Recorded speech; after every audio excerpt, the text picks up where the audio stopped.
Last weekend, again, more protests with violence in Hong Kong as protesters demanded democracy from their communist Chinese masters. And among the protesters this time was federal Liberal MP Tim Wilson, saying that he was proud to stand with people who knew that their freedom was on the line. And meanwhile, another Liberal MP, former SAS Captain Andrew Hastie, well, he's written the foreword for a book by a Harvard academic called Destined for War, which says that, the book that is, says that of the 16 times that a rising superpower challenged an established one in the past 500 years, like we now see China challenging America, war resulted 12 times, 12 out of the 16. And Hastie in his foreword says Australians should know the danger and the high stakes here and prepare. Go to my blog for more of what Hastie said. I think it's quite sobering. Joining me is the panel, Michael Kroger, former president of the Victorian Liberals, and Liberal Senator Amanda Stoker. Amanda, lovely to see you again. Hey, Tim Wilson, look, I support the protesters too, and I admire the sentiments. Was he right as an MP to march with the Hong Kong protesters?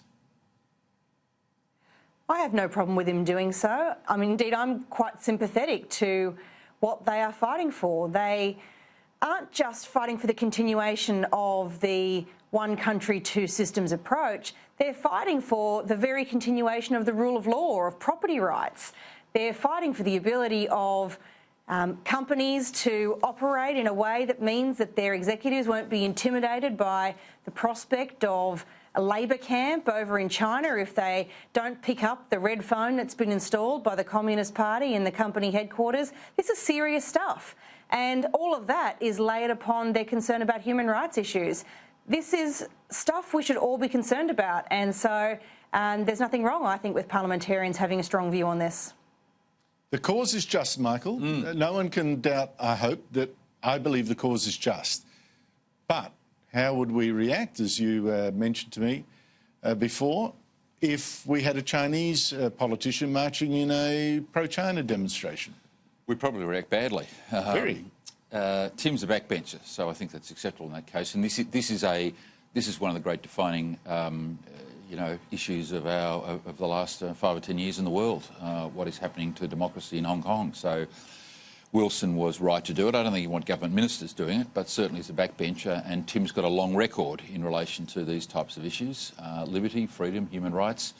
So good on him. But you don't think he should have maybe not done it?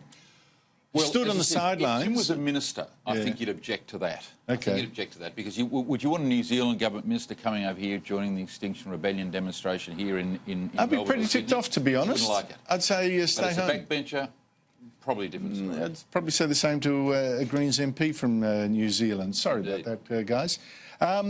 Amanda, meanwhile, Andrew Hastie writing a foreword. Now, obviously, a couple of months ago, he said, you know, we risked making a false assumption about China that as it grew richer, it would democratise. In fact, the exact opposite has happened. It's got more threatening. And he said that was the same, lazy assumption the French made with the Maginot Line of forts they thought would protect them from the Nazis. He got jumped on from a great height, been under a rock ever since, but now has popped up with this foreword, again warning of the rising threat of China. Do you back him? Well, I haven't read the foreword, but everything he had to say in the op-ed piece he wrote a little while ago I thought was quite common sense. And it was really just a call not to be complacent, to understand that the assumptions upon which Western nations have developed should not be assumed to apply in a very different order as exists in China. That shouldn't be a controversial proposition. It wasn't controversial then, despite the fact that everyone piled on, and it's not controversial now. How widespread do you think, Amanda, his concerns are shared by government MPs? Look, I think there's a lot of people who watch China and political developments there with interest. I don't speak for other people, but I know I'm concerned about it, and I read widely about it, and I'm watching it carefully.